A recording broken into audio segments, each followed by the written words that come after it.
রাখিস যে আরেকজনের লস হবে, তাহলে তুই এই মেয়েটার জীবনটাকে তুই কি করলি? তুই পুরো পৃথিবী আর পৃথিবীতে যা আছে সবকিছু বিক্রি করলে যে সম্পদ হবে, সবকিছু অর্জন করলে যে অর্জন হবে, এর চাইতে মূল্যবান তুই ওকে সতীত্ব থেকে বের করে নিয়ে আসলি।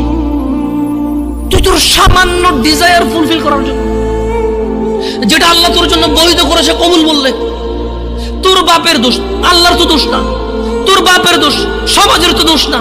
তোর বাপ তোকে বিয়ে করে না ভাই আমার, তোর বাপ মনে করে তুই ছোট, 18 বছর বয়স তোর বাপ মনে করে তোর বাপ 16 বছর বয়সে হস্তমৈথুন করছে, তোর 22 বছর, তুই এখনো ছোট নুনু খাস, দুধু খাস।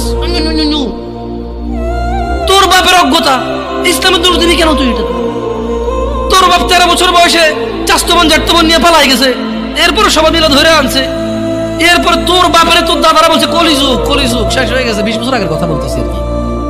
তোর বাপ 14 বছর বয়সে লুকা খেরেছিন ওই কি। আরে ভাই আপনি শহরের ভাই, শহরের বয়স করতে হয়েছে, আর সব মানুষ শহরে গেলাম আমি দেখছি। তো ঢাকা শহর খালি হয়ে যায় কেন তাহলে ঈদে? আমারে বলেন না যে আমরা না ঢাকা শহরের থেকে কিছু বুঝি না। হ্যাঁ, এবার বলবেন না আমাকে, আমি বাংলা পড়িনি, একটু পড়ি, এবার বলার দরকার নেই আমাকে না। আমরা জানি আপনারা সব মানুষই গ্রামের, ঢাকা শহর ঈদ হলে সব খালি হয়ে যায়, কই যায় না।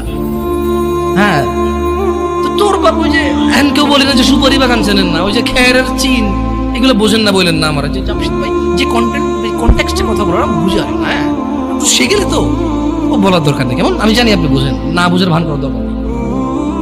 আচ্ছা, তো তোর বাপে 14 বছর বয়সে এই বাঁশবাগান আশবাগানে যে জেনা লিপ্ত ছিল, তোর বয়স 25, কয় এখনো ছেলেটা বড় হয়নি।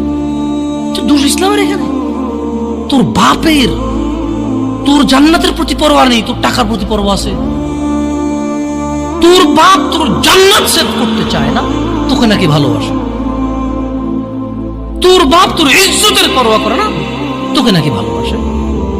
তুই নাকি ভালো মানুষ, পৃথিবী আর পৃথিবীর সবচেয়ে সম্পদশালী জিনিসটাকে শুধু একটা এই মুখে মুখে চুমু দিয়ে একটা ওই যে এভাবে ছবি তুলেছি আর কি, এভাবে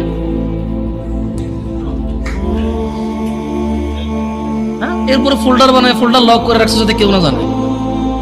এরপর ওই মেয়ের বিয়ে ঠিক হয়ে গেলে ধমক দেয়, ছবি পাঠাবো একটা। সামান্য ডিজায়ার যেটা তোর হালাল ভাবে আল্লাহ দিয়েছে,